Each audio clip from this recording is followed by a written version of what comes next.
Parts, ಈ ಎರಡು ವಿಡಿಯೋಗಳಲ್ಲಿ ಅಂದ್ರೆ ಪಾರ್ಟ್ 1 ಮತ್ತು ಪಾರ್ಟ್ 2 ಅಲ್ಲಿ ವಿಜಯನಗರ ಸಾಮ್ರಾಜ್ಯದ ಕುರಿತಂತೆ ವಿಶೇಷವಾಗಿ ರಾಜಕೀಯ ಇತಿಹಾಸವನ್ನ ಸಂಪೂರ್ಣವಾಗಿ ಅಧ್ಯಯನ ಮಾಡಿದ್ದೇವೆ.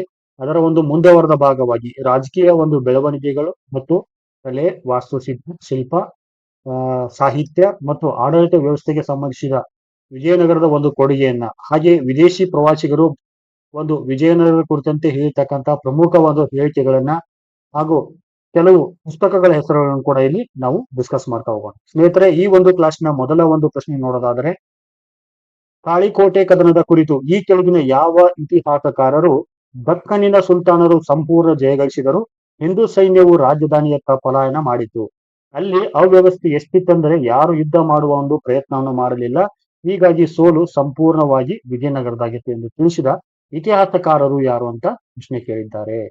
ಸ್ನೇಹಿತರೆ, ಇಲ್ಲಿ ನಾವು ಆಪ್ಷನ್ಸ್ ನೋಡ್ಬೇಕಾದ್ರೆ Robert Sewell, A Suryanarayana Rao, Caesar Frederick ಮತ್ತು ನ್ಯೂನಿಜ್. ಸ್ನೇಹಿತರೆ, ಇಲ್ಲಿ ಸರಿಯಾಗಿರ್ತಕ್ಕಂಥ ಉತ್ತರ ಯಾವುದು?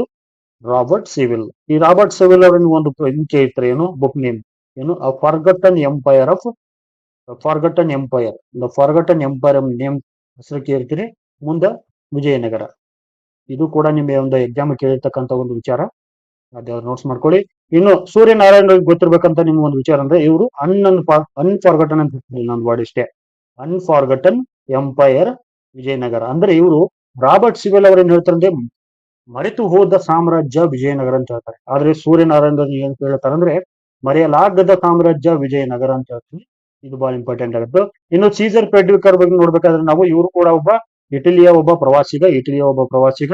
ಇವನ್ ಏನ್ ಹೇಳ್ತಾನಂದ್ರೆ, ಎರಡನೇ ಒಂದು 1565 ಮಹಾಕದನದ ನಂತರ ಏನ್ ಹೇಳ್ತಾನಂದ್ರೆ, ವಿಜಯನಗರವು ಒಂದು ಯಾವುದೇ ಒಂದು ನರಪಿಳ್ಳೆ ಇರ್ಲಿಲ್ಲ, ಅಲ್ಲಿ ನಾನು ಪ್ರಾಣಿ, ಪಕ್ಷಿ, ಹುಲಿ, ಸಿಂಹಗಳನ್ನು ನೋಡಿದ ಹೊರತು ಯಾವುದೇ ಒಂದು ಮಾನವ ಒಂದು ಸಂತತಿ ನನಗೆ ಕಾಣಲಿಲ್ಲ ಅಂತ ಸೀಸರ್ ಫ್ರೆಡ್ರಿಕ್ ಹೇಳ್ತಾನೆ.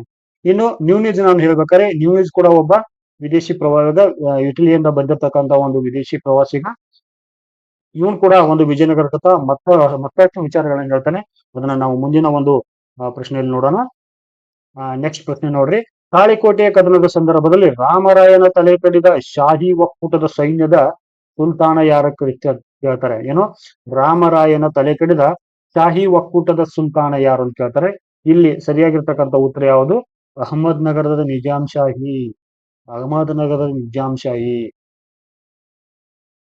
ಶಾಹಿ.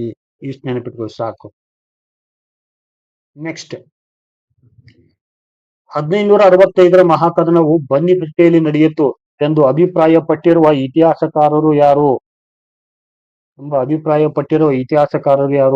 ಇಲ್ಲಿ ಸರಿಯಾಗಿರ್ತಕ್ಕಂಥ ಉತ್ತರ ಯಾವುದು? ಆಪ್ಷನ್ ಡಿ, ಪ್ರೊಫೆಸರ್ ಶರ್ವಾನಿ ಅವರು ಹೇಳ್ತಾರೆ. ಏನ್ ಹೇಳ್ತಾರೆ ಅವರು? 1565 ಕದನ ಈ ತಾಳಿಕೋಟೆಯಲ್ಲಿ ನಡೆಯಲಿಲ್ಲ, ತಾಳಿಕೋಟೆ ಅಥವಾ ರಕ್ಕಸ ತಂಗಡಿಯಲ್ಲಿ ನಡೆಯಲಿಲ್ಲ ಅಂತ ಹೇಳ್ತಾರೆ ಅವರು. ರಕ್ಕಸ ತಂಗಡಿಯಲ್ಲಿ ನಡೆಯಲಿಲ್ಲ, ಅದು ಎಲ್ಲಿ ನಡೀತು? ಬನ್ನಿಹಟ್ಟಿಯಲ್ಲಿ ನಡೆಯಿತು ಅಂತ ಹೇಳ್ತಾರೆ ಯಾರು? ಪ್ರೊಫೆಸರ್ ಶರ್ವಾಣಿ ಅವರು. ನೆಕ್ಸ್ಟ್, ತಾಳಿಕೋಟೆ ಕದನದಲ್ಲಿ ಭಾಗವಹಿಸಿದ ವಿಜಯನಗರದ ಆಡಳಿತಗಾರರು ಯಾರು ಅಂತ ಹೇಳ್ತಾರೆ ನೋಡ್ರಿ. Who was participated in battle of Talikota in 1565? ಒಂದು ರಾಮರಾಯ, ವೆಂಕಟಾದ್ರಿ, ತಿರುಮಲ, ಇನ್ನೊಬ್ಬ ಸದಾಶಿವರಾಯ ಇಲ್ಲಿ ಬರಲ್ಲ, ಕೇವಲ ರಾಮರಾಯ, ವೆಂಕಟಾದ್ರಿ ಮತ್ತು ತಿರುಮಲ ಇಲ್ಲಿ ಭಾಗವಹಿಸಿರ್ತಾರೆ. ಹಾಗಾದ್ರೆ ಆಪ್ಷನ್ ಯಾವ್ದು ಸರಿ ಇರ್ತಕ್ಕಂಥ ವಿಚಾರ ನೋಡ್ತೀವಿ ಇಲ್ಲಿ.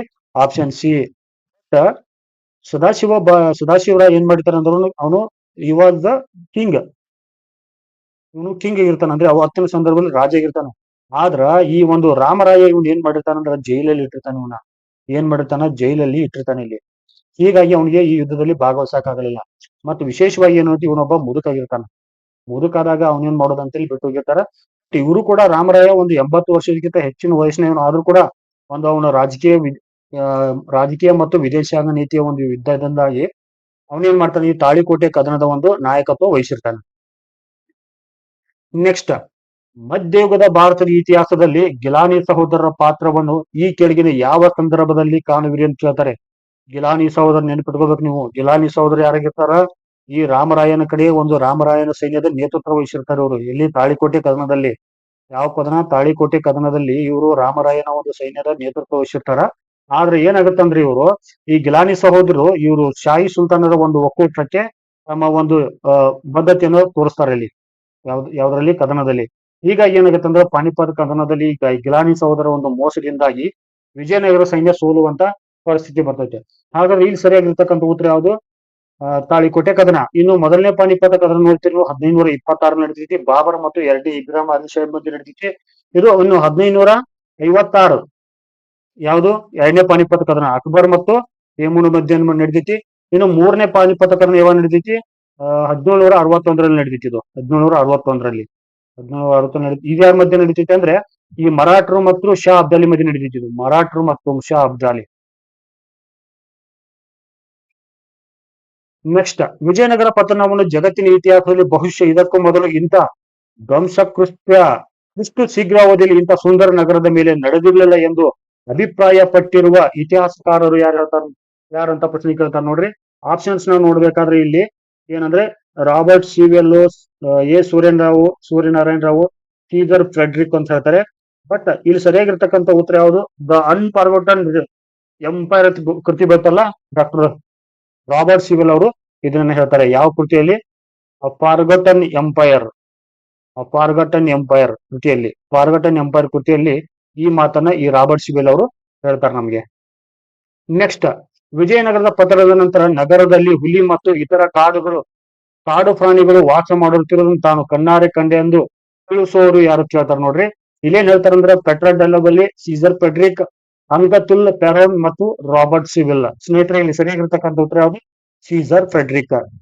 ಸ್ನೇಹಿತರೆ, ಒಂದು ವಿಚಾರ ಏನಂದ್ರೆ ಇಲ್ಲಿ ACCAD ಎಕ್ಸಾಮ್ ಅಲ್ಲಿ ಕೂಡ ಈ ಒಂದು ಪ್ರಶ್ನೆ ಬಂದಿತ್ತು ಮೊನ್ನೆ. ಯಾವುದು? ನಾನ್ ಎಚ್ ಕೆ ACCAD ಅಲ್ಲಿ. ಸೊ ಈ ತರ ಒಂದು ಹೇಳಿಕೆಗಳು ಕೇಳೋ ಒಂದು ವಿಚಾರಗಳನ್ನ ನೀವು ನೆನಪಿಟ್ಕೋಬೇಕು. ನೆಕ್ಸ್ಟ್, ಇಲ್ಲೊಂದು ಇಂಪಾರ್ಟೆಂಟ್ ಹೆಸರು ಐತಿ ನೋಡ್ರಿ. ಇದು ಪೆಟ್ರಾ ಡೆಲ್ಲೋವೆಲ್ಲಿ. ಈ ಪೆಟ್ರಾ ಡೆಲ್ಲೋವೆಲ್ಲಿ ಯಾರು ಅಂದ್ರೆ ಕೆಳದಿಯ ನಾಯಕರ ಒಬ್ರು ಅರ್ಥ ಬರ್ತಾರೆ ಇಲ್ಲಿ. ಕೆಳದಿಯ ನಾಯಕರ ಅರಸ ಅಂತೇಳಿ ಏನು ವೆಂಕಟಪ್ಪ ನಾಯಕ ಅಂತ ಬರ್ತಾನೆ ನೋಡಿ. ಈ ವೆಂಕಟಪ್ಪನ ನಾಯಕನ ಒಂದು ಆಸ್ಥಾನಕ್ಕೆ ಭೇಟಿ ಕೊಟ್ಟಿರ್ತಾನೆ ಅವನು. ಯಾರು? Pietro della Valle. Pietro della traveller of Italy. Italy ಒಬ್ಬ ದೇಶೀಯ ಪ್ರವಾಸಿಗ. ನೆಕ್ಸ್ಟ್, ವಿಜಯನಗರದ ಈ ಕೆಳಗಿನ ವಿಜಯನಗರ ಅರಸರನ್ನು ಕಾಲಾನುಕ್ರಮದಲ್ಲಿ ಬರೆಯಿರಿ ಅಂತ ಕೊಡ್ತಾರೆ ನೋಡ್ರಿ. ಕಾಲಾನುಕ್ರಮದಲ್ಲಿ ಜೋಡಿಸಿ ಅಂತ ಕೊಡ್ತಾರ ಅವರು. ಅಚ್ಯುತರಾಯ, ವೀರನರಸಿಂಹ, ವೆಂಕಟರಾಯ, ಸದಾಶಿವರಾಯ. ಇಲ್ಲಿ ಹೆಂಗ ಪಾಯಿಂಟ್ ಔಟ್ ಮಾಡ್ಬೇಕಂದ್ರೆ ನೀವು ಈ 4 ಮೊದಲಿಗೆ ತಗೊಳ್ಳಿ, 4 ಕೊನೆಯದಾಗಿ ತಗೊಳ್ಳಿ. ಯಾಕಂದ್ರೆ ಸದಾಶಿವರಾಯ ತುಳು ವಂಶದ ಕೊನೆಯ ದೊರೆ. ಯಾರು?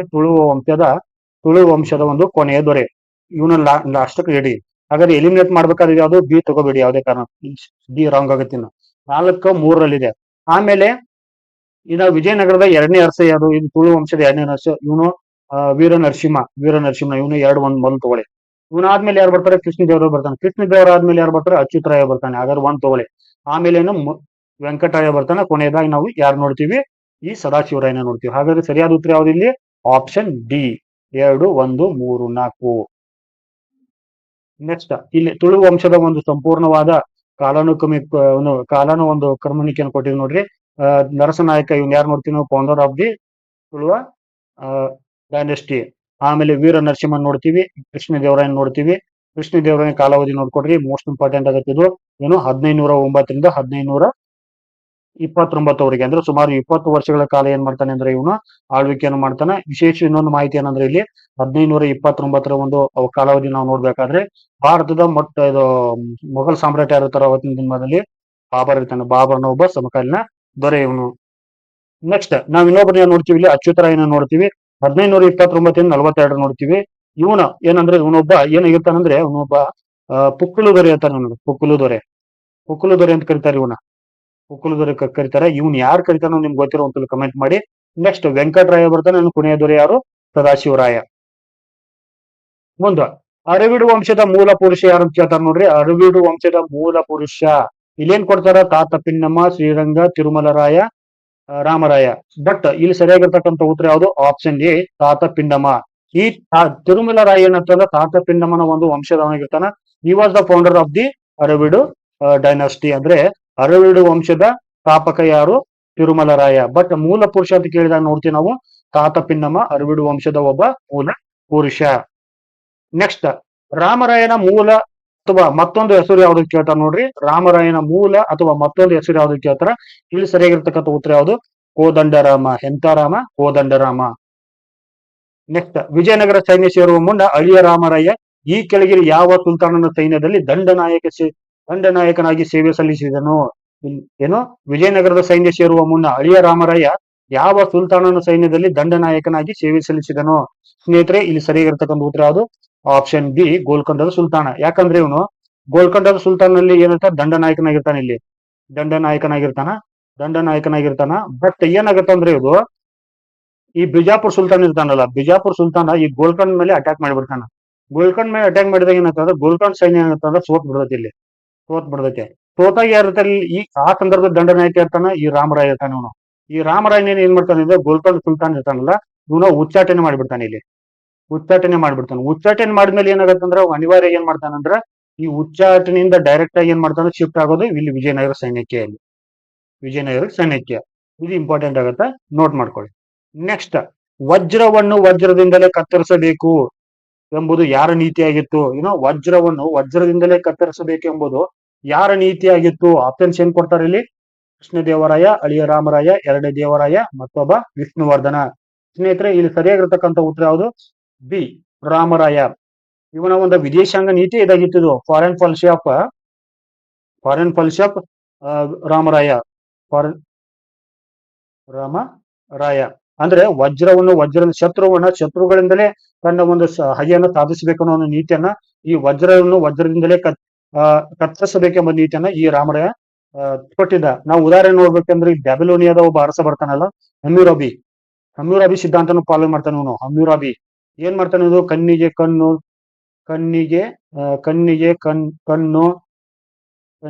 ಎಂಬ ಸಿದ್ಧಾಂತನ ಮಾಡ್ತಿರ್ತಾನ. ಈ ಕೈಗೆ ಕೈ ಅಂದ್ರೆ ಮುಯಿಗೆ ಮುಯಿ ಸಿದ್ಧಾಂತ. ಈ ವಜ್ರವನ್ನು ವಜ್ರದಿಂದಲೇ ಕತ್ತರಿಸಬೇಕೆಂಬ ಸಿದ್ಧಾಂತವನ್ನ ಯಾರು ಪಾಲನೆ ಮಾಡ್ತಿರ್ತಾರಂದ್ರ ಈ ಅಳಿಯ ರಾಮರಾಯ. ನೆಕ್ಸ್ಟ್ ನೋಡೋಣ, ತುಳು ವಂಶದ ಕೊನೆಯ ದೊರೆ ಸದಾಶಿವರಾಯನನ್ನು ಕೊಲೆ ಮಾಡಿದವರು ಯಾರಂತ ಕೇಳ್ತಾರೆ ನೋಡ್ರಿ.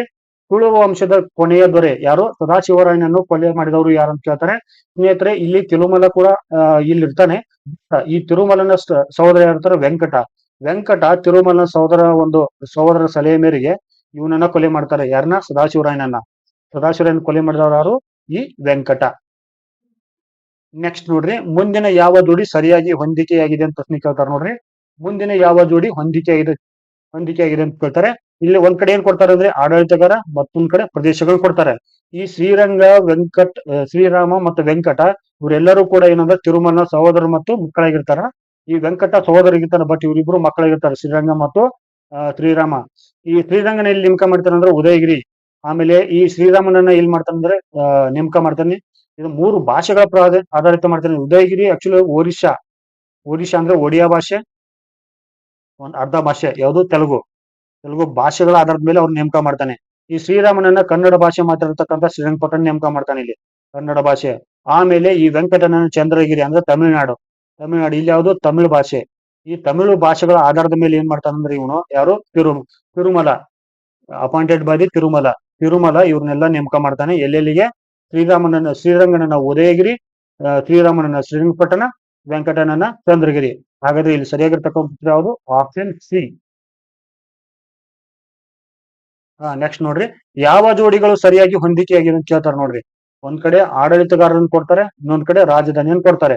ಈ 1565 ಕದನ ನಂತರ ಅರವೀಡು ಸಂತತಿ 1570 ಸ್ಟಾರ್ಟ್ ಆಗತ್ತ. ಅರವೀಡು ಸಂತತಿ 1570 ಸ್ಟಾರ್ಟ್ ಆಗತ್ತ. ತಿರುಮಲ ಏನ್ ಮಾಡ್ತಾನೆ? ಪೇನುಕೊಂಡವನ್ನು ರಾಜಧಾನಿಯನ್ನು ಮಾಡ್ಕೊಂಡು ಆಡಳಿತ ಸ್ಟಾರ್ಟ್ ಮಾಡ್ಕೋತಾನೆ. ಇನ್ನು ಎರಡನೇ ವೆಂಕಟ ಬರ್ತಾನೆ. ಎರಡನೇ ವೆಂಕಟ ಚಂದ್ರಗಿರಿಯನ್ನು ರಾಜಧಾನಿಯನ್ನು ಮಾಡ್ಕೋತಾನೆ. ಇದು ತಮಿಳುನಾಡಲ್ಲಿ ಕಂಡು ಬರುತ್ತಾ. ಇನ್ನು ವೆಲ್ಲೂರು ಕೂಡ ತಮಿಳುನಾಡಲ್ಲಿ ಕಂಡು ಬರುತ್ತಾ. ಇದನ್ನ ಮೂರನೇ ವೆಂಕಟ ಮಾಡ್ಕೋತಾನೆ, ಏನು ವೆಲ್ಲೂರು. ನೀವು ನೋಡ್ಬೋದು ಇಲ್ಲಿ 1801ರಲ್ಲಿ ಕೂಡ ತಮಿಳುನಾಡಲ್ಲಿ ವೆಲ್ಲೂರು ದಂಗೆಯನ್ನು ಕಾಣ್ತೀರಿ. ಇದು ಭಾರತದಲ್ಲಿ ಮೊಟ್ಟ ಮೊದಲು ನಡೆದ ಸೈನಿಕ ದಂಗೆ. ಇದು ಮೊಟ್ಟ ಮೊದಲನೇ ನಡೆದಿರ್ತಕ್ಕಂಥ ಸೈನಿಕ ದಂಗೆ ಯಾವುದು? ವೆಲ್ಲೂರು ದಂಗೆನ ಕೇಳೋ ಚಾನ್ಸಸ್ ಐತಿ, ನೋಟ್ ಮಾಡ್ಕೊಡ್ರಿ.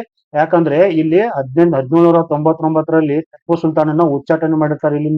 ಇಲ್ಲಿಂದ ನಮ್ಮ ಮೈಸೂರಿಂದ. ಇವನ್ ಮಕ್ಕಳನ್ನ ಏನ್ ಮಾಡ್ತಾರೆ ಬ್ರಿಟಿಷರು? ಈ ವೆಲ್ಲೂರು ಶಿಫ್ಟ್ ಮಾಡಿರ್ತಾರೆ. ಈ ವೆಲ್ಲೂರಿಗೆ ಶಿಫ್ಟ್ ಮಾಡ್ತಾರೆ. ಟಿಪ್ಪುನ ಮಕ್ಕಳನ್ನ ಇಲ್ಲಿ ವೆಲ್ಲೂರು ಶಿಫ್ಟ್ ಮಾಡಿರ್ತಾರ. ಟಿಪ್ಪುನ ಮಕ್ಕಳು ಸ್ವಾತಂತ್ರ್ಯ ಪಡೆಯೋಗೋಸ್ಕರ ಏನಂತೂ ಹಿಂದೆ ಮುಂದೆ ನೋಡ್ಕೊಂಡು ದಂಗೆ ಪ್ರಚೋದನೆ ಕೊಟ್ಟಿರ್ತಾರ.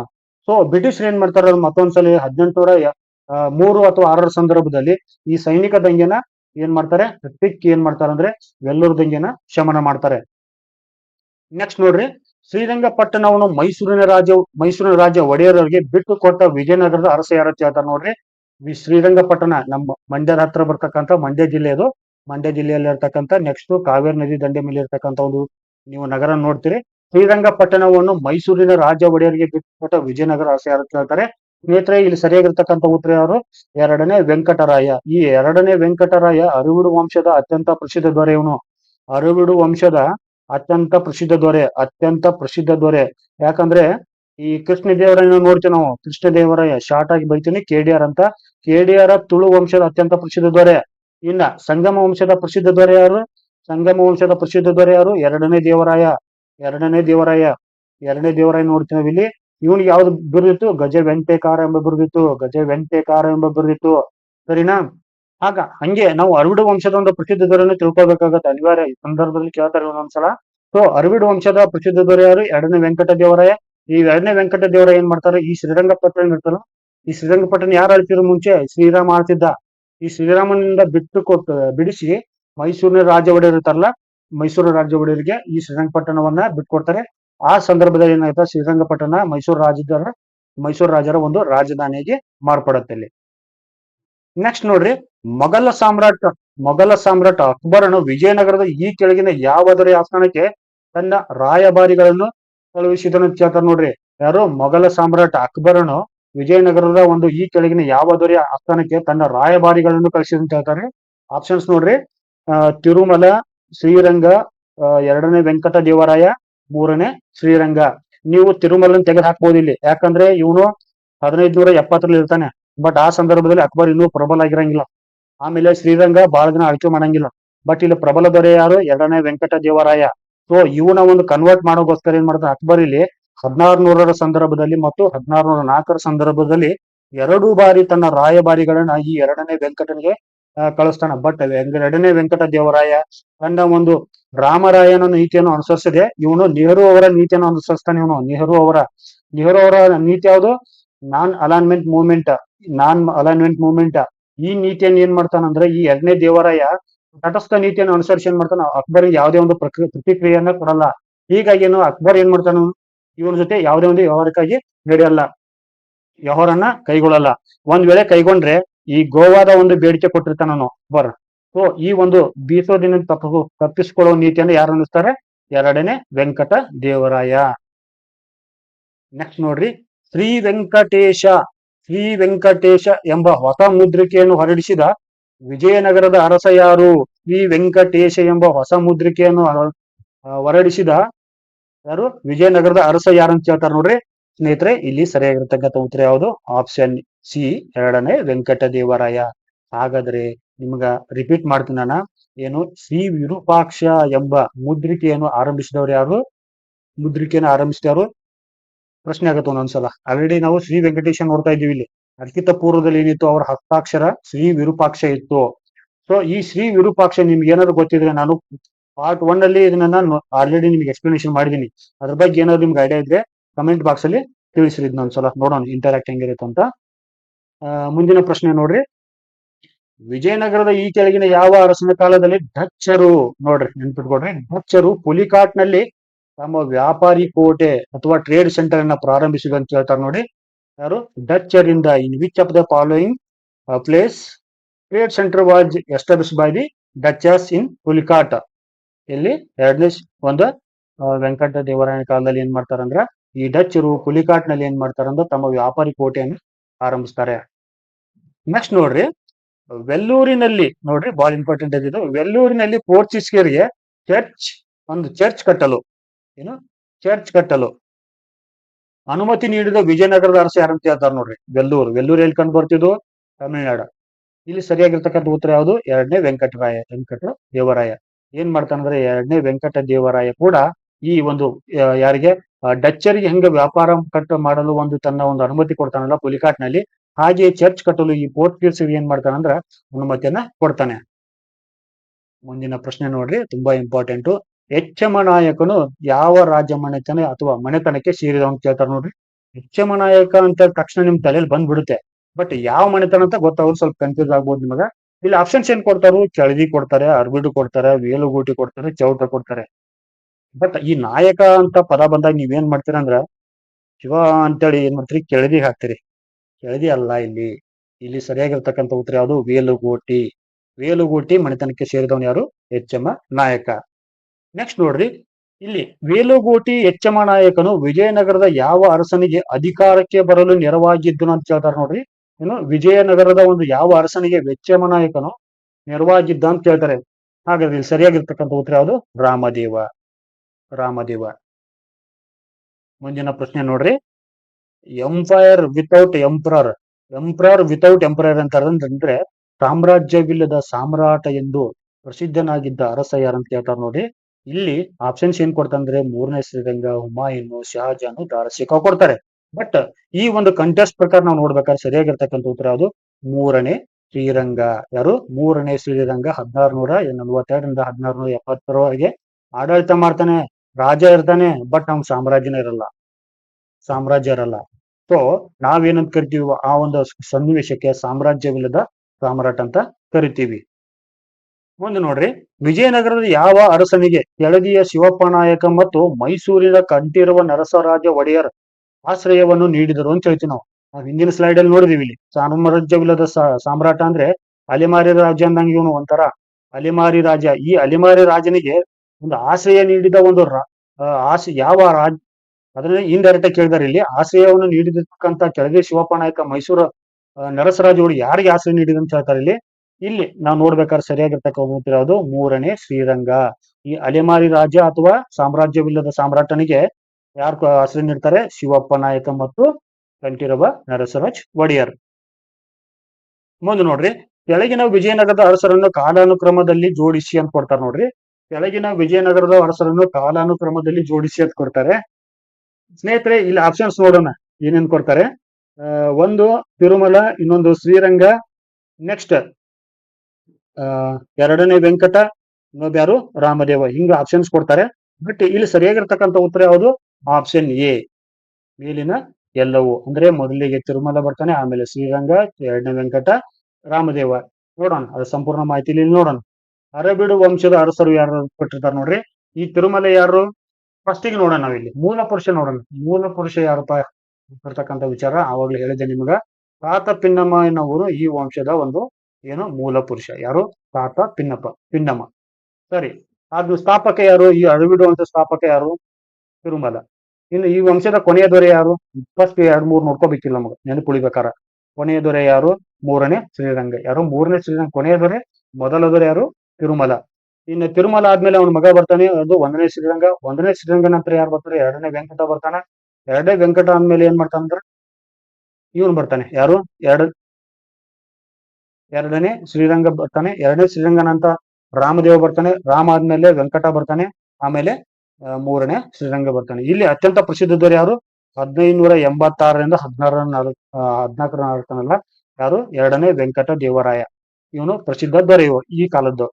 ಇನ್ನು ಈ ಮೂರನೇ ವೆಂಕಟದ ಏನು ವಿಶೇಷ ಅಂದ್ರೆ ವೆಲ್ಲೂರನ್ನ ರಾಜಧಾನಿ ಮಾಡ್ಕೋತಾನೆ. ವೆಲ್ಲೂರನ್ನ ರಾಜಧಾನಿ ಮಾಡ್ಕೋತಾನೆ. ಇನ್ನು ವೆಂಕಟ ಕೂಡ ಏನ್ ಮಾಡ್ತಾನಂದ್ರೆ ಇಲ್ಲಿ ಈ ಚಂದ್ರಗಿರಿ ಅಂತಲ್ಲ, ಚಂದ್ರಗಿರಿನ ರಾಜಧಾನಿ ಮಾಡ್ಕೋತಾನೆ. ಇನ್ನು ತಿರುಮಲ ನಿಮ್ಗೆ ಗೊತ್ತಿರ್ತಕ್ಕಂಥ ವಿಚಾರ, ಇವನು ಶಿಫ್ಟ್ ಆಗಿರ್ತಾನೆ ಇಲ್ಲಿಗೆ, ಪೇನುಗೊಂಡಾಗಿ. ಇವು 3 ರಾಜಧಾನಿಗಳನ್ನ ಇಲ್ಲಿ ನಾವು ನೋಡ್ತೀವಿ.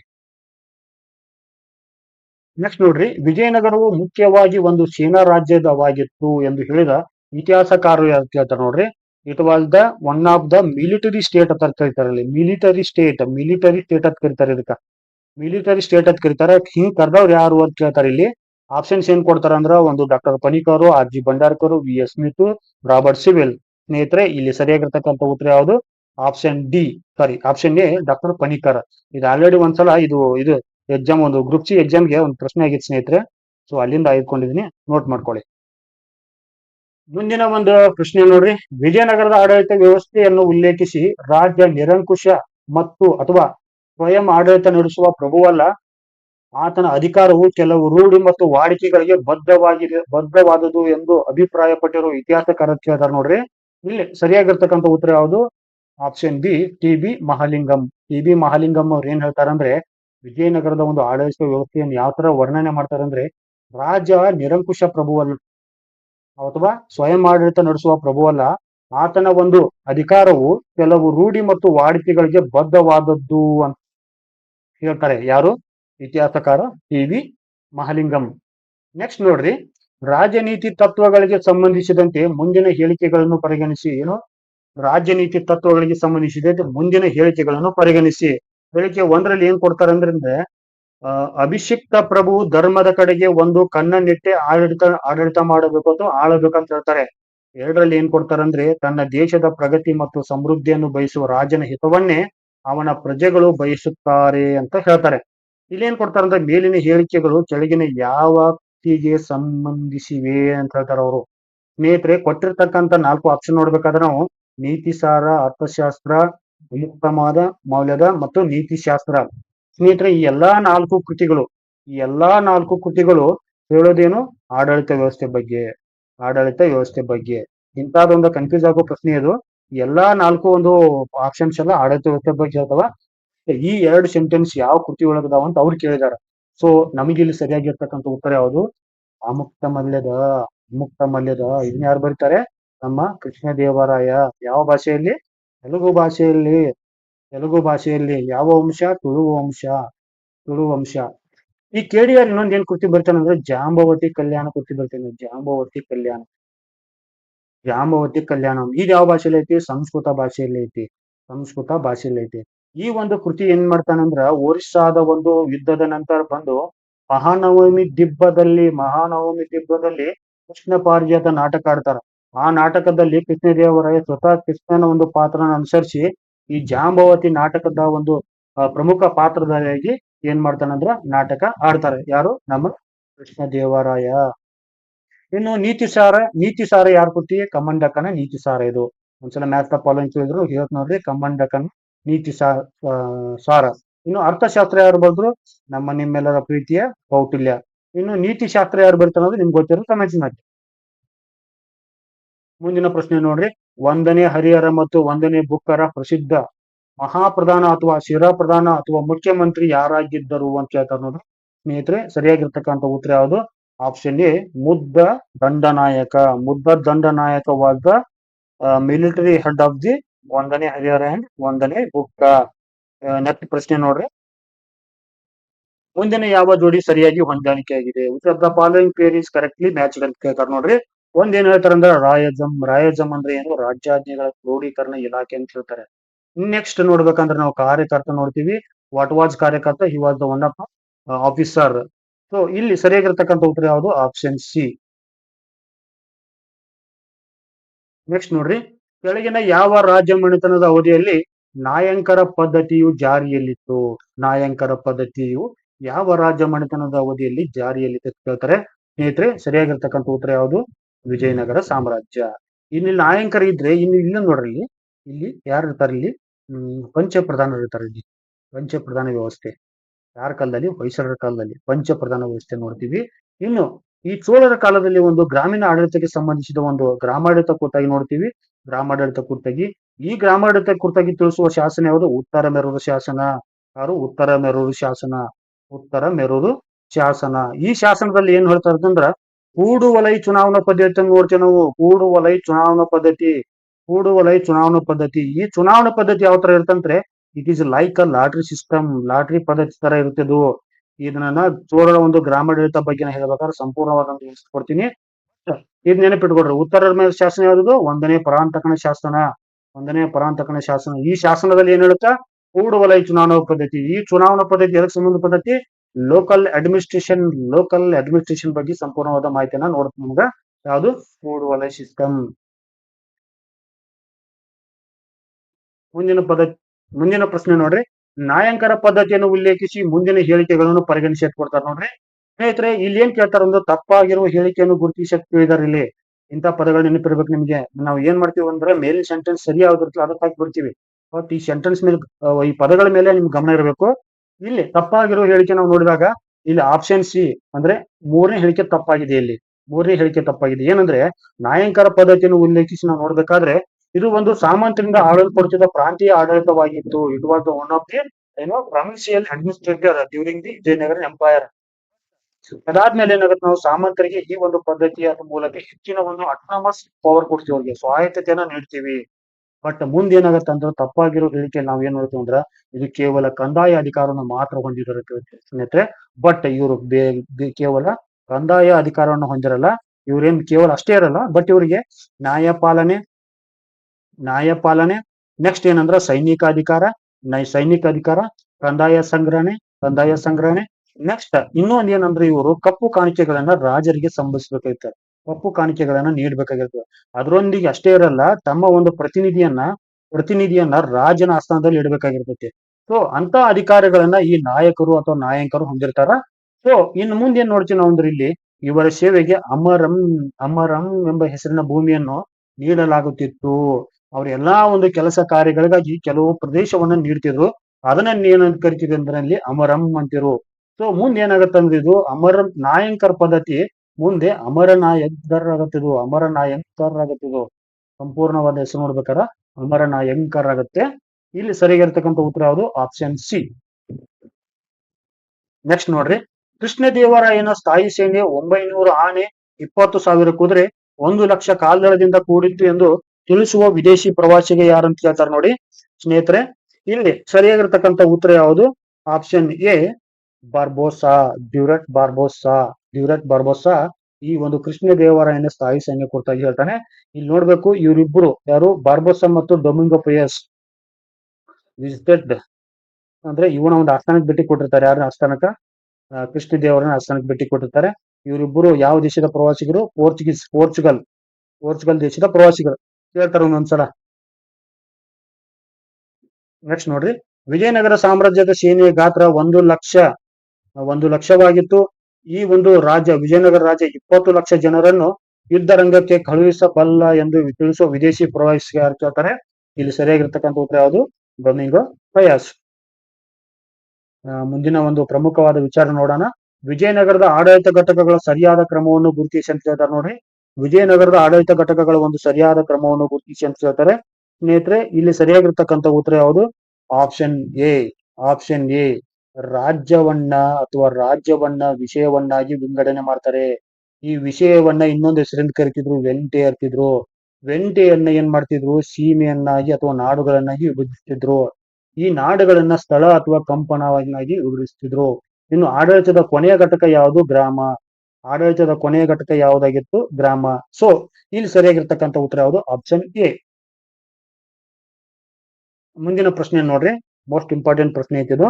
ಏನಂದ್ರೆ ಕ್ರೈಸ್ತರೋ ಅಥವಾ ಯಹೂದಿಯೋ ಅಥವಾ ಮುಸಲ್ಮಾನನೋ ಅಥವಾ ಹಿಂದೂ ಯಾರಾದ್ರೂ ಇಲ್ಲಿ ಬಂದು ಹೋಗಬಹುದು ಅಥವಾ ಯಾವುದೇ ವಿಚಾರಣೆ ಅಥವಾ ಅಡಚಣೆ ಇಲ್ಲದೆ ತನ್ನ ಧರ್ಮವನ್ನು ಅನುಸರಿಸಬಹುದು. ರಾಜ ಅಷ್ಟೊಂದು ಸ್ವಾತಂತ್ರ್ಯ ನೀಡುತ್ತಾನೆ ಎಂದು ಹೇಳಿದ ವಿದೇಶಿ ಪ್ರವಾಸಿಗ ಅಂತ ಕೇಳ್ತಾರೆ ನೋಡಿ. ಯಾರು? ವಿದೇಶಿ ಪ್ರವಾಸಿಗ ಅಂತ ಹೇಳ್ತಾರೆ. ಇಲ್ಲಿ ಸರಿಯಾಗಿರ್ತಕ್ಕಂಥ ಉತ್ತರ ಯಾವುದು? Option A. ಯಾರು? ಡ್ಯೂರೆಟ್ ಬಾರ್ಬೋಸಾ ಹೇಳ್ತಾನೆ ಇದ್ರ ಕುರಿತಾಗಿ. ಮುಂದ್ ನೋಡ್ರಿ, ಹಂಪಿಯ ವಿರೂಪಾಕ್ಷ ಕಲ್ಯಾಣ ಮಂಟಪವನ್ನು ನಿರ್ಮಿಸಿದ ವಿಜಯನಗರದ ಅರಸ ಯಾರಂತ ಹೇಳ್ತಾರೆ ನೋಡ್ರಿ. ಇನ್ನು ಹಂಪಿಯಲ್ಲಿರ್ತಕ್ಕಂಥ ವಿರೂಪಾಕ್ಷ ದೇವಾಲಯದ ಒಂದು ಕಲ್ಯಾಣ ಮಂಟಪವನ್ನು ನಿರ್ಮಿಸಿದ ವಿಜಯನಗರದ ಅರಸ ಯಾರು ಅಂತ ಹೇಳ್ತಾರೆ. ಇಲ್ಲಿ ಸರಿಯಾಗಿರ್ತಕ್ಕಂಥ ಉತ್ತರ ಯಾವುದು? ಕೃಷ್ಣ ದೇವರಾಯ. ನೆಕ್ಸ್ಟ್ ನೋಡ್ರಿ, ಪೂರ್ವದ ಮರ್ಯಾದೆ ಯಾವುದಕ್ಕೆ ಸಂಬಂಧಿಸಿದೆ? ಪೂರ್ವದ ಅಂದ್ರೆ ತಿಳ್ಕೊಂಡ್ಬಿಡ್ಬೇಕು. ಹಿಂದಿಂದು ಇಲ್ಲಿ ನಿಮ್ಗೆ ಕ್ವಶನ್ಸ್ ಗೊತ್ತಾಗಲಿಲ್ಲ ಕೂಡ ಏನ್ ಮಾಡ್ಬೋದು? ಪದಗಳ ಒಂದು ಪದಶ ಅರ್ಥ ತಗೋಬೇಕು. ಪೂರ್ವ ಅಂದ್ರೆ ಏನು? ಹಿಂದೆ ಅಂದ್ರೆ ಏನು? ಹಿರಿಯರು. ಹಿರಿಯರು. ಸೊ ಇಲ್ಲಿ ಇರ್ತಕ್ಕಂಥ ಒಂದು ಆಪ್ಷನ್ಸ್ ನೋಡ್ರಿ, ಹಿರಿಯರ ಒಂದು ಸಮುದಾಯ ಅಥವಾ ಜಾತಿ ವ್ಯವಸ್ಥೆಯಲ್ಲಿ ಇರ್ತಕ್ಕಂಥ ಹಿರಿಯರ ಒಂದು ಸಮುದಾಯವಾಗಿತ್ತು ಏನು? ಪೂರ್ವದ ಮರ್ಯಾದೆ. ಇನ್ನೇನ್ ಕೇಳ್ತಾರೋ? ಪೂರ್ವದ ಮರ್ಯಾದೆ ಪದ್ಧತಿಯು ಯಾರ ಕಾಲದಲ್ಲಿ ಆಚರಿಸಿರ್ತಾರೆ? ಯಾರ ಕಾಲದಲ್ಲಿ ಇತ್ತು ಸಿಂಗ್ ಕೇಳ್ಬಹುದು, ಇಲ್ಲಾಂದ್ರೆ ಅಂದ್ರೇನು ಕೇಳ್ಬಹುದು. ಬಟ್ ಇದಕ್ಕೆ ಸರಿಯಾದ ಉತ್ತರ ಯಾವುದು? Option D. ಯಾರ ಕಾಲದಲ್ಲಿ ಇತ್ತು? ವಿಜಯನಗರ ಒಂದು ಎಂಪೈರ್ ಕಾಲದಲ್ಲಿ ಇತ್ತು. ವಿಜಯನಗರ ಒಂದು ಸಾಮ್ರಾಜ್ಯದ ಅವಧಿಯಲ್ಲಿ ನಾವು ನೋಡ್ತೀವಿ ಅದು ಪೂರ್ವದ ಮರ್ಯಾದೆಯನ್ನ. ಇಲ್ಲಿ ಇನ್ನೊಂದ್ಸಲ ರಿಪೀಟ್ ಮಾಡ್ತೀನಿ ನೋಡ್ರಿ. ಪೂರ್ವದ ಮರ್ಯಾದೆ ಅಂದ್ರೆ ಹಿರಿಯರ ಒಂದು ಸಮುದಾಯ.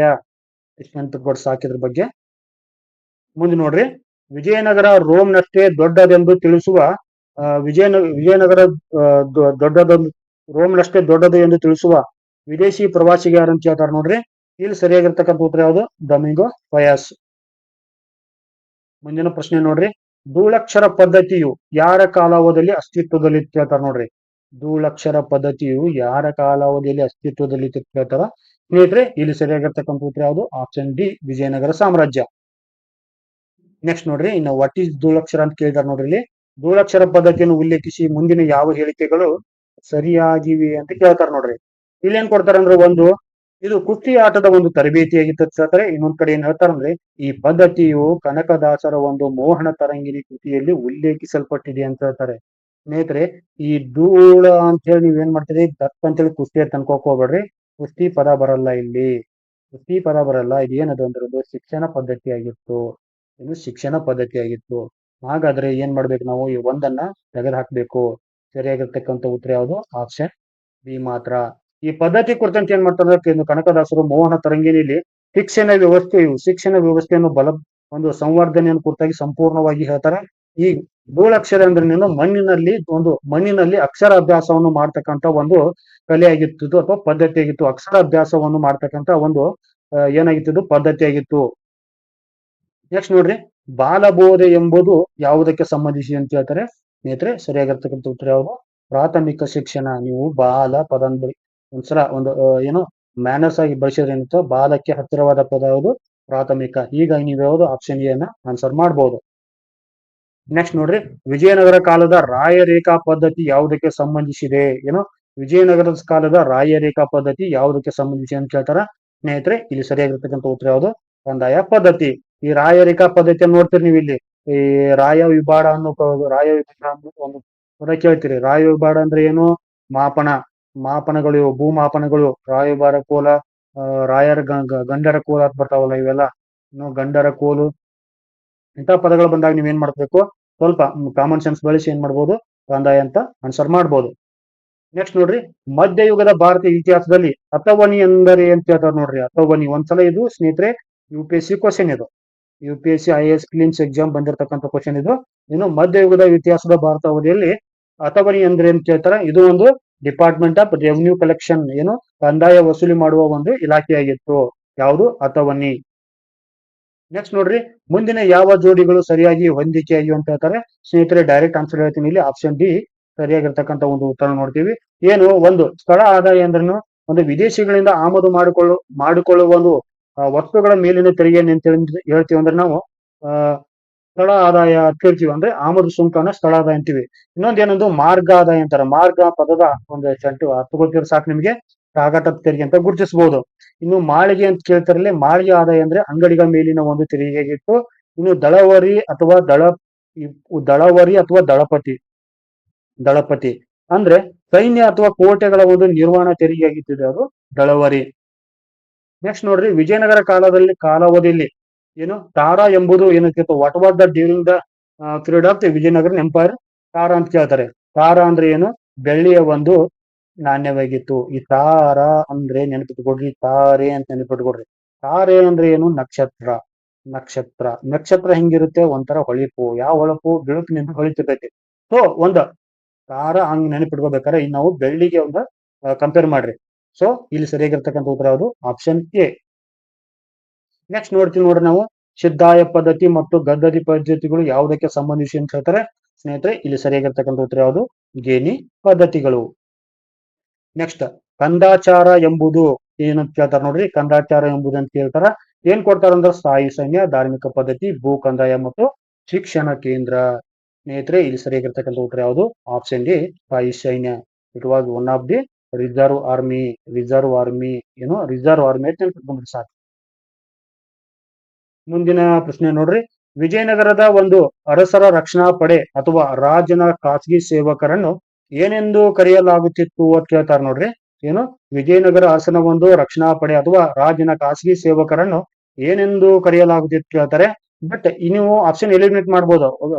ಏನು ಗರುಡ ಪದ್ಧತಿ ಯಾರ ಕಾಲದಲ್ಲಿತ್ತು? ಹೊಯ್ಸಳ ಕಾಲದಲ್ಲಿತ್ತು. ಶೂಲ ಬ್ರಹ್ಮ ಯಾರ ಕಾಲದಲ್ಲಿತ್ತು? ಕಲ್ಯಾಣದ ಚಾಲುಕ್ಯರ ಕಾಲದಲ್ಲಿತ್ತು. ಸೊ ಇನ್ನು ಸಿಡಿದಲ್ಲಿ ಯಾರ ಕಾಲದಲ್ಲಿತ್ತು? ಇದು ಕಲ್ಯಾಣ ಚಾಲುಕ್ಯರ ಅಥವಾ ರಾಷ್ಟ್ರಕೂಟರ ಕಾಲದಲ್ಲಿ ಇತ್ತು. ಸೊ ಇಲ್ಲಿ ಉಳಿದಿರ್ತಕ್ಕಂಥ ಒಂದು ಆಪ್ಷನ್ ಯಾವುದು? ಇನ್ನು ಸುಸಭ್ಯ ಸೇನಾ ಯಾರ ಕಾಲದಲ್ಲಿತ್ತು? ಇದು ವಿಜಯನಗರ ಒಂದು ಸಾಮ್ರಾಜ್ಯದ ಕಾಲ ಇತ್ತು. ವಿಜಯನಗರ ಕಾಲ ಇಷ್ಟು ನೆನಪಿಟ್ಕೊಡ್ರಿ ಸಾಕ. ಬಟ್ ಇನ್ನೊಂದು ನಾವ್ ಏನಂದ್ರೆ ಇಲ್ಲಿ ಪೂರ್ವಕವಾಗಿ ನೋಡ್ಬೇಕಾದ್ರೆ ಕೀಳ್ಗುಂಟೆ ಅಂತ ಪದ ನೋಡ್ತೀವಿ ಇಲ್ಲಿ ಸ್ನೇಹಿತರೆ. ಕೀಳ್ಗುಂಟೆ ಪದ ನೋಡ್ತೀವಿ. ಇದು ಯಾರ ಕಾಲದಲ್ಲಿ ಇತ್ತು? ಗಂಗರ ಕಾಲದಲ್ಲಿ ಇತ್ತು. ಸರಿನಾ? ಇನ್ನೊಂದು ಪದ ಬರುತ್ತೆ ಇಲ್ಲಿ ಸ್ನೇಹಿತರೆ, ನೆನ್ಪಿಟ್ಕೊಡ್ರಿ. ವೇಳವಾಳಿ ಪದ ಬರುತ್ತಾ. ಲಾಸ್ಟ್ ಟೈಮ್ ಇದನ್ನ ಅಕೌಂಟ್ ಅಸಿಸ್ಟೆಂಟ್ ಒಂದು ಎಕ್ಸಾಮ್ ಕೇಳಿದ್ರು. ಅಕೌಂಟ್ ಅಸಿಸ್ಟೆಂಟ್ ಎಕ್ಸಾಮ್ ಬಿಕಾಮ್ ಅಲ್ಲಿ ಇರ್ತಕ್ಕಂಥ ಒಂದು ಎಕ್ಸಾಮ್ ಅಲ್ಲಿ ಇದನ್ನ ಏನ್ ಕೊಟ್ಟಿದ್ರು ಕೂಡ ಹೊಯ್ಸಳ ಅಂತ ಕೊಟ್ಟಿದ್ರು ಅವ್ರು ಕೀ ಆನ್ಸರ್. ಸೊ ಹೊಯ್ಸಳರು ಹಾಕ್ಬೋದು ನೀವು. ಸೂರ್ಯನಾಥ್ ಕಾಮತ್ ಪುಸ್ತಕ ಕೊಟ್ಟಿರ್ತಾರೆ, ರಾಷ್ಟ್ರಕೂಟರು ಹಾಕ್ಬೋದು. ಯಾವ್ದಾದ್ರು ಒಂದು ಆನ್ಸರ್ ಮಾಡಿದ್ರು ಕೂಡ 2 ಆನ್ಸರ್ ರೆಡಿ ಆಗುತ್ತೆ ಯಾವ್ದಕ್ಕ? ವೇಳಾವಳಿ ಎಂಬ ಪದ್ಧತಿಗೆ. ನೆಕ್ಸ್ಟ್ ನೋಡ್ರಿ, ವಿಜಯನಗರಕ್ಕೆ ಭೇಟಿ ನೀಡಿದ ಯಾವ ವಿದೇಶಿ ಪ್ರವಾಸಿಗ ಇಲ್ಲಿನ ಜನರು ಗುಲಾಬಿ ಹೂಗಳಿಲ್ಲದೆ ಬದುಕಿದಂತೆ ಕಾಣುವುದಿಲ್ಲ. ಆಹಾರ ಅವರಿಗೆ ಎಷ್ಟು ಅವಶ್ಯಕವೋ ಹಾಗೆ ಅವರ ಮುಡಿಗೆ ಗುಲಾಬಿಯು ಸಹ ಅಷ್ಟೇ ಅವಶ್ಯವೆಂದು ಭಾವಿಸುತ್ತಾರೆ ಎಂದು ಯಾರು ಹೇಳಿದ್ದಾರೆ ಅಂತ ಹೇಳ್ತಾರೆ ಅವರು. ಸ್ನೇಹಿತರೆ, ನಿಮ್ಗೆ ಗೊತ್ತಿರಬಹುದು ಆಪ್ಷನ್ ಎ ಅಬ್ದುಲ್ ರಜಾಕ್. ಅಬ್ದುಲ್ ರಜಾಕ್ ಯಾವಾಗ ಭೇಟಿ ಕೊಟ್ಟಿದ್ದ? ಎರಡನೇ ದೇವರಾಯನ ಕಾಲಕ್ಕ ಏನ್ ಮಾಡ್ತಾನಂದ್ರೆ ವಿಜಯನಗರ ಸಾಮ್ರಾಜ್ಯಕ್ಕೆ ಭೇಟಿ ಕೊಟ್ಟಿರ್ತಾನೆ. ಎರಡನೇ ದೇವರಾಯನ ಕಾಲಕ್ಕ ನೋಡ್ಬೋದು ನೀವು ಯಾರು? ಅಬ್ದುಲ್ ರಜಾಕ್. ಮುಂದೇನ್ ನೋಡ್ರಿ, ವಿಜಯನಗರ ಕಾಲದ ಪ್ರಸಿದ್ಧ ರೇಷ್ಮೆ ತಯಾರಿಕಾ ಕೇಂದ್ರ ಯಾವುದಾಗಿದೆ ಅಂತ ಹೇಳ್ತಾರೆ ನೋಡ್ರಿ. ವಿಜಯನಗರ ಕಾಲದ ಪ್ರಸಿದ್ಧ ರೇಷ್ಮೆ ತಯಾರಿಕಾ ಕೇಂದ್ರ ಯಾವ್ದು ಹೇಳ್ತಾರೆ. ಇಲ್ಲಿ ಸರಿಯಾಗಿರ್ತಕ್ಕಂಥ ಉತ್ತರ ಯಾವುದು? ಕಾನ್ಪಾ ಮಾಯ್. ಕಾನ್ಪಾ ಮಾಯ್ ಕೂಡ ಒಂದ್ಸಲ ಪ್ರಶ್ನೆ ಆಗಿತ್ತು. ಕಾನ್ಪಾ ಮಾಯ್ ಅಂದ್ರೆ ಏನು? ಅಂದಿನದಲ್ಲಿ ಕೊಯಂಬತ್ತೂರ್ ಆಗಿತ್ತು. ಕೊಯಂಬತ್ತೂರಿಗೆ ಇನ್ನೊಂದು ಹೆಸರು ಯಾವುದು? ಕಾನ್ಪಾ ಮಾಯ್. ನೆಕ್ಸ್ಟ್ ನೋಡ್ರಿ, ವಿಜಯನಗರ ಒಂದು ಶೈಲಿಯನ್ನ ದ್ರಾವಿಡ ಶೈಲಿಯ ವಿಕಸಿತ ಸ್ವರೂಪ ಎಂದು ಕರೆದವ್ರು ಯಾರು ಕೇಳ್ತಾರೆ ಇಲ್ಲಿ. ಇಲ್ಲಿ ಪ್ರಸಿದ್ಧ ಒಬ್ಬ ಇತಿಹಾಸಕಾರ ವರ್ಷಿ ಬರೋನ್ ಏನ್ ಹೇಳ್ತಾರೆ ಅಂದ್ರೆ ವಿಜಯನಗರ ಶೈಲಿಯನ್ನ ದ್ರಾವಿಡ ಶೈಲಿಯ ವಿಕಸಿತ ರೂಪ ಅಂತ ಕರೀತಾರೆ.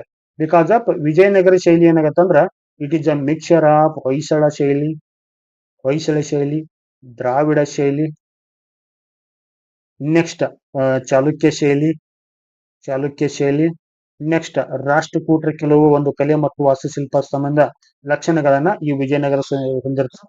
ಸೊ ಹೀಗಾಗಿ ಏನಂತಾರೆ, ಪರ್ಸಿ ಬ್ರೌನ್ ಅವರು, ಇತಿಹಾಸಕಾರ ಪರ್ಸಿ ಬ್ರೌನ್ ಅವರು ವಿಜಯನಗರ ಶೈಲಿನ ದ್ರಾವಿಡ ಶೈಲಿಯ ಒಂದು ಅದರಲ್ಲಿ ಶ್ರೇಷ್ಠ ವಿಕಸಿತ ಸ್ವರೂಪ ಅಂತ ಕರೀತಾರೆ. ಮುಂದೆ ನೋಡ್ರಿ, ವೈವಿಧ್ಯಪೂರ್ಣವಾದ ಮತ್ತು ಸಂಕೀರ್ಣವಾದ ಕಂಬಗಳೇ ವಿಜಯನಗರ ಶೈಲಿಯ ಒಂದು ವೈಶಿಷ್ಟ್ಯ ಅಂತ ಹೇಳಿರುವ ಇತಿಹಾಸಕಾರ ಯಾರಂತ ಹೇಳ್ತಾರೆ. ನಮ್ಮ ನಿಮ್ಮೆಲ್ಲರ ದಕ್ಷಿಣ ಭಾರತದ ಒಂದು ಪ್ರಸಿದ್ಧ ಇತಿಹಾಸಕಾರ ಯಾರು? ನೀಲಕಂಠ ಶಾಸ್ತ್ರಿಗಳು. ಮುಂದಿನ ಪ್ರಶ್ನೆ, ಇಂಡೋ ಸಾಸನಿಕ್ ಶೈಲಿಯಲ್ಲಿ ರಚಿತಗೊಂಡಿರುವ ವಿಜಯನಗರದ ಸ್ಮಾರಕಗಳು ಯಾವುವು ಅಂತ ಕೇಳ್ತಾರೆ. ಸ್ನೇಹಿತರೆ, ಇದು ಕಮಲಮಹಲು, ಗಜಶಾಲೆ ಮತ್ತು ರಾಣಿಯ ಒಂದು ಸ್ನಾನಗಾರಗಳು ಕೂಡ ಈ ಒಂದು ಇಂಡೋ ಸಾಸನಿಕ ಒಂದು ಶೈಲಿಯಲ್ಲಿ ರಚಿತಗೊಂಡಿರುವ ಒಂದು ವಿಜಯನಗರದ ಸ್ಮಾರಕಗಳು. ಸೊ ಸರಿಯಾಗಿರ್ತಕ್ಕಂಥ ಉತ್ತರ ಯಾವುದು? Option D. ವಿಜಯನಗರದ ಯಾವ ಸ್ಮಾರಕದಲ್ಲಿ ದಶಾವತಾರ, ರಾಮ ವಿವಾಹ, ವಿದ್ಯಾರಣ್ಯರ ಒಂದು ಮೆರವಣಿಗೆ ವರ್ಣಚಿತ್ರಗಳು ಕಂಡು ಬರುತ್ತವೆ ಅಂತ ಕೇಳ್ತಾರೆ ನೋಡಿ. ಏನು ಯಾವ ಒಂದು ಈ ಒಂದು ಸ್ಮಾರಕದಲ್ಲಿ ಈ ವರ್ಣಚಿತ್ರಗಳು ಕಂಡು ಬರುತ್ತೆ ಅಂತ ಕೇಳ್ತಾರೆ. ಸ್ನೇಹಿತರೆ, ಆಪ್ಷನ್ಸ್ ನೋಡ್ಬೇಕಾದ್ರೆ ನಾವು ವಿರೂಪಾಕ್ಷ ಕಲ್ಯಾಣ ಮಂಟಪ, ಲೇಪಾಕ್ಷ ವೀರಭದ್ರ ದೇವಾಲಯ, ವಿಜಯ ವಿಠಲ ದೇವಾಲಯ, ಹಜಾರ ರಾಮಸ್ವಾಮಿ ದೇವಾಲಯ. ಇಲ್ಲಿ ಸರಿಯಾಗಿರ್ತಕ್ಕಂಥ ಉತ್ತರ ಯಾವುದು? ವಿರೂಪಾಕ್ಷ ಕಲ್ಯಾಣ ಮಂಟಪ. ಇದೆಲ್ಲಿ ಕಂಡು ಬರುತ್ತಾ? ಹಂಪೆಯಲ್ಲಿ ಕಂಡು ಬರುತ್ತೆ ಇದು, ಹಂಪೆ. ಇನ್ನು ಲೈಟ್ ಆಗಿ ಮಾಹಿತಿ ನೋಡೋಣ. ಈ ಕಲ್ಯಾಣ ಮಂಟಪ ಇದು ನಿರ್ಮಿಸಿದವರು ಯಾರು? ಕೃಷ್ಣ ದೇವರಾಯ. ಇನ್ನು ನೋಡ್ರಿ, ಹಲವು ಎಕ್ಸಾಮ್ಗಳಲ್ಲಿ ಕೇಳ್ತಕ್ಕಂಥ ಒಂದು ವಿಚಾರ ಇದು. ಶೈವರ ಅಜಂತ ಎಂದು ಪ್ರಸಿದ್ಧವಾಗಿರುವ ಸ್ಮಾರಕ ಅಥವಾ ಸ್ಥಳ ಯಾವುದು ಅಂತ ಕೇಳ್ತಾರೆ. ಇಲ್ಲಿ ಸರಿಯಾಗಿರ್ತಕ್ಕಂಥ ಉತ್ತರ ಯಾವ್ದು ಸ್ನೇಹಿತರೆ? ಲೇಪಾಕ್ಷಿ. ಲೇಪಾಕ್ಷಿ ಇಂದಿನ ಹಿಂದೂಪುರ್ ಜಿಲ್ಲೆ ಕಂಡು ಬರುತ್ತೆ. ಹಿಂದೂಪುರ್ ಜಿಲ್ಲೆಯಲ್ಲಿ ಇದು ಆಂಧ್ರ ಪ್ರದೇಶದಲ್ಲಿ ಕಂಡು ಬರುತ್ತೆ. ಈ ಹಿಂದೂಪುರ್ ಜಿಲ್ಲೆ ಇರ್ತಕ್ಕಂಥ ಲೇಪಾಕ್ಷಿಯಲ್ಲಿ ಒಂದು ಪ್ರಸಿದ್ಧ ದೇವಾಲಯ ಯಾವುದು? ವೀರಭದ್ರ ದೇವಾಲಯ. ಈ ದೇವಾಲಯದಲ್ಲಿ ಏನ್ ಕಾಣ್ತೀವಿ ಅಂದ್ರೆ ನಾವು ಪ್ರಸಿದ್ಧ ವರ್ಣಚಿತ್ರಗಳನ್ನ ಕಾಣ್ತೀವಿ ಸ್ನೇಹಿತರೆ. ಮ್ಯೂರಲ್ ಪೇಂಟಿಂಗ್ಸ್ ಅಂತಾರೆ ಇಂಗ್ಲಿಷ್ ಅಲ್ಲಿ ಇದಕ್ಕೆ. ಇನ್ನು ವರ್ಣಚಿತ್ರಗಳನ್ನ ಒಂದು ವಿಜಯನಗರ ಕಾಲದಲ್ಲಿರ್ತಕ್ಕಂಥ ಒಂದು ನಿರ್ಮಾಣಗೊಂಡಿರುವ ವೀರಭದ್ರ ದೇವಾಲಯ ಎಲ್ಲಿ ಕಂಡು ಬರುತ್ತಾ? ಇದು ಲೇಪಾಕ್ಷಿಯಲ್ಲಿ. ಯಾಕಂದ್ರೆ ಈ ಒಂದು ಲೇಪಾಕ್ಷಿಯಲ್ಲಿ ವಿಶೇಷವಾಗಿ ಶೈವ ಧರ್ಮಕ್ಕೆ ಸಂಬಂಧಿಸಿದಂತೆ ಏನಂದ್ರ 10 ಹಲವು ಒಂದು ಸ್ಮಾರಕಗಳನ್ನ ಕಾಣ್ತೀವಿ ನಾವು. ಹೀಗಾಗಿ ಈ ಲೇಪಾಕ್ಷಿಯನ್ನ ಏನಂತ ಕರೀತಾರೆ? ಶೈವರ ಅಜಂತ ಅಂತ ಕರೀತಾರೆ. ಶೈವರ ಒಂದು ಅಜಂತ ಅಂತ ಕರೀತಾರೆ. ಮುಂದಿನ ಪ್ರಶ್ನೆ ನೋಡ್ರಿ, ವಿಜಯನಗರದ ಒಂದು ರಾಜರ ಕುಟುಂಬದವರಿಗೆ ಮೀಸಲಾಗಿದ್ದ ದೇವಾಲಯ ಯಾವ್ದು ಅಂತ ಹೇಳ್ತಾರೆ ನೋಡ್ರಿ. ಕೇವಲ ರಾಜ ಕುಟುಂಬದವರು ಮಾತ್ರ ಅಲ್ಲಿ ಪ್ರಾರ್ಥನೆ ಮಾಡಬಹುದು, ಡ್ಯಾನ್ಸ್ ಮಾಡಬಹುದು, ಭಕ್ತಿ ಮಾಡಬಹುದು ಅಂತ ಹೇಳ್ತಾರ. ಇಲ್ಲಿ ಸರಿಯಾಗಿರ್ತಕ್ಕಂಥ ಉತ್ತರ ಯಾವುದು? ಹಜಾರ ರಾಮಸ್ವಾಮಿ ಟೆಂಪಲ್. ಯಾರು? ಹಜಾರ ರಾಮಸ್ವಾಮಿ ಟೆಂಪಲ್. ಇನ್ನು ಮತ್ತೊಂದು ನೋಡ್ರಿ, ಇಲ್ಲಿ ಕೃಷ್ಣ ದೇವರಾಯನಿಂದ ನಿರ್ಮಾಣಗೊಳ್ಳದ ದೇವಾಲಯ ಯಾವ್ದು ಅಂತ ಕೇಳ್ತಾರೆ. ಇಲ್ಲಿ ಸರಿಯಾಗಿರ್ತಕ್ಕಂಥ ಉತ್ತರ ಯಾವುದು? ವಿರೂಪಾಕ್ಷ ದೇವಾಲಯ. ಇನ್ನು ಕೃಷ್ಣಸ್ವಾಮಿ ದೇವಾಲಯ ಮತ್ತು ವಿಜಯ ವಿಠಲ ದೇವ, ಹಜಾರ ರಾಮಸ್ವಾಮಿ ದೇವಾಲಯ, ಈ ಮೂರುಗಳನ್ನೇ ಕೃಷ್ಣ ದೇವರು ನಿರ್ಮಾಣ ಮಾಡ್ತಾನೆ. ಬಟ್ ಈ ಒಂದು ಏನಿರುತ್ತಲ್ಲ ವಿರೂಪಾಕ್ಷ ದೇವಾಲಯವನ್ನ ನಾವು ಹೊಯ್ಸಳರ ಒಂದು ಕಾಲದಿಂದಲೇ ನೋಡ್ತೀವಿ. ಇದನ್ನ ಹೊಯ್ಸಳರ ಕಾಲದಲ್ಲಿ ನೋಡ್ತೀವಿ. ಬಟ್ ಎರಡನೇ ದೇವರಾಯನ ಕಾಲದಲ್ಲಿ ಏನು ಅಂತ ಸಂಪೂರ್ಣವಾಗಿ ನಿರ್ಮಾಣಗೊಳ್ಳುತ್ತಿದ್ದು ಯಾವುದು? ಸಂಪೂರ್ಣ ದೇವಾಲಯ ದೇವರಾಯನ ಕಾಲದಲ್ಲಿ ನಿರ್ಮಾಣಗೊಳ್ಳುತ್ತ. ಬಟ್ ಈ ವಿರೂಪಾಕ್ಷ ದೇವಾಲಯದ ಕಲ್ಯಾಣ ಮಂಟಪ ನಿರ್ಮಾಣ ಮಾಡಿದವರು ಯಾರು? ಯಾರು? ಇವರು ಯಾರು? ಕೃಷ್ಣ ದೇವರಾಯ. ನೆನಪಿಟ್ಬಿಟ್ಟು ಸಾಕು. ಇಲ್ಲೇ ನಾವು ಹಲವು ವರ್ಣಚಿತ್ರಗಳನ್ನು ಕೂಡ ಕಾಣ್ತೀವಿ ಇಲ್ಲಿ ಕಲ್ಯಾಣ ಮಂಟಪದಲ್ಲಿ. ಅದು ಹಂಪಿಯಲ್ಲಿ ಕಂಡು ಬರತಕ್ಕಂಥ ಒಂದು ಕಲ್ಯಾಣ ಮಂಟಪ. ಮುಂದಿನ ಪ್ರಶ್ನೆ, ಕೆಳಗಿನ ಯಾವ ದೇವಾಲಯದ ಮುಖಮಂಟಪದ ಎದುರಿಗೆ ಹಂಪಿಯ ಏಕಶಿಲಾ ಒಂದು ಕಲ್ಲಿನ ರಥವು ಕಂಡು ಬರುತ್ತೆ ಅಂತ ಕೇಳ್ತಾರ. ಸ್ನೇಹಿತರೆ ಸರಿಯಾಗಿರ್ತಕ್ಕಂಥ ಉತ್ತರ ಯಾವುದು? ವಿಜಯ ವಿಠ್ಠಲ ದೇವಾಲಯ. ನಿಮ್ಗೊಂದು ಪ್ರಶ್ನೆ, ಈ ಹಂಪಿಯ ಏಕಶಿಲಾ ಒಂದು ಕಲ್ಲಿನ ರಥವು ಯಾವ ಒಂದು ಭಾರತದಲ್ಲಿ ಚಲಾವಣೆಯಲ್ಲಿರ್ತಕ್ಕಂಥ ಕರೆನ್ಸಿ ನೋಟಿನ ಯಾವ ಒಂದು ನೋಟಿನಲ್ಲಿ ಈ ಚಿತ್ರವನ್ನು ಕಾಣುತ್ತೆ ಅಂತ ಕಮೆಂಟ್ ಬಾಕ್ಸ್ ಅಲ್ಲಿ ಗೊತ್ತಿದ್ರೆ ಕಮೆಂಟ್ ಮಾಡಿ. ಮುಂದಿನ ಪ್ರಶ್ನೆ, ವಿಜಯನಗರ ಸಾಮ್ರಾಜ್ಯದ ಅವಧಿಯಲ್ಲಿ ನಿರ್ಮಾಣಗೊಂಡ ದೇವಾಲಯಗಳನ್ನು ಕಾಲಾನುಕ್ರಮದಲ್ಲಿ ಕೇಳ್ತಾರೆ ನೋಡಿ ಸ್ನೇಹಿತರೆ. ಏನು? ವಿಜಯನಗರ ಸಾಮ್ರಾಜ್ಯದಲ್ಲಿ ಒಂದು ನಿರ್ಮಾಣಗೊಂಡ ದೇವಾಲಯ ಕಾಲಾನುಕ್ರಮದಲ್ಲಿ ಕೇಳ್ತಾರೆ. ಸ್ನೇಹಿತರೆ ಇಲ್ಲಿ ಸರಿಯಾಗಿರ್ತಕ್ಕಂಥ ಉತ್ತರ ಯಾವುದು? Option D. ಏನು? ಮೊದಲಿಗೆ ಏನಂತ ವಿರೂಪಾಕ್ಷ ದೇವಾಲಯ ನೋಡ್ತೀವಿ ನಾವು, ಅವಾಗ ಹೇಳಿದಾಗ ನಾವು ಹೊಯ್ಸಳ ಕಾಲದಲ್ಲಿ ಸ್ಟಾರ್ಟ್ ಆಗುತ್ತೆ ಇದು. ಆಮೇಲೆ ಏನಂತ ಹಜಾರ ರಾಮಸ್ವಾಮಿ ದೇವಾಲಯನ ಯಾರು ನಿರ್ಮಾಣ ಮಾಡ್ತಾರೆ? ಕೃಷ್ಣದೇವರಾಯ ಮಾಡ್ತಾನೆ. ಆಮೇಲೆ ಇದು ಕೃಷ್ಣಸ್ವಾಮಿ, ಆಮೇಲೆ ವಿಜಯ ವಿಠಲ ಸ್ವಾಮಿ. ಸೊ ಸರಿಯಾಗಿರ್ತಕ್ಕಂಥ ಉತ್ತರ ಯಾವುದು? Option D. ಮುಂದಿನ ಪ್ರಶ್ನೆ, ಕೃಷ್ಣದೇವರಾಯ ಮತ್ತು ಅವನ ಪತ್ನಿಯರಾದ ತಿರುಮಲ ದೇವಿ ಮತ್ತು ಚಿನ್ನಾದೇವಿಯರ ಒಂದು ಕಂಚಿನ ಪುತ್ಥಳಿಗಳು ಕಂಡು ಬರೋ ಸ್ಥಳ ಯಾವ್ದು ಕೇಳ್ತಾರೆ ನೋಡ್ರಿ. ನಾವು ಇದ್ರೊಳಗೆ ನೋಡ್ತೀವಿ ಇಲ್ಲಿ ಡ್ಯಾನ್ಸಿಂಗ್ ಗರ್ಲ್, ಕಂಚಿನ ಒಂದು ಡ್ಯಾನ್ಸಿಂಗ್ ಗರ್ಲ್ ಎಲ್ಲಿ ಕಂಡು ಬರ್ತಾ? ಡ್ಯಾನ್ಸಿಂಗ್ ಗರ್ಲ್ ಮೆಹಂಜೋದಾರಲ್ಲಿ ಕಂಡು ಬಂದವ್ರು ನೋಡ್ತೀವಿ ಇಲ್ಲಿ. ಮೆಹಂಜೋದಾರು, ನಾವು ಇದಕ್ಕೆ ಇಂಡಸ್ ವ್ಯಾಲಿ ಸಿವಿಲೈಸೇಷನ್ ಹೋಗ್ತೀನಿ ಇವಾಗ. ಏನು? Indus valley civilisation IVC dancing girl bronze girl ಕಂಡು ಬರ್ತಲ್ಲ, ಬ್ರಾಂಜ್ ಗರ್ಲ್. ಅದೇ ತರನ ಈ ಒಂದು ಕೃಷ್ಣ ದೇವರಾಯ ಮತ್ತು ಅವನ ಪತ್ನಿ ಅಥವಾ ರಾಣಿಯರಾದ ತಿರುಮಲ ದೇವಿ ಮತ್ತು ಚಿನ್ನಾದೇವಿಯರ ಕಂಚಿನ ಪುತ್ಥಳಿಯಲ್ಲಿ ಕಂಡು ಬರ್ತಾ ಸ್ನೇಹಿತರೆ ಸರಿಯಾಗಿರ್ತಕ್ಕಂಥ ಉತ್ತರ ಯಾವುದು? ತಿರುಮಲದ ಒಂದು ದೇವಸ್ಥಾನದ ಹತ್ತಿರ ನಾವು ಕೃಷ್ಣದೇವರಾಯ ಮತ್ತು ಅವನ ರಾಣಿಯರ ಒಂದು ಕಂಚಿನ ಪುತ್ಥಳಿಯನ್ನು ಕಾಣ್ತೀವಿ.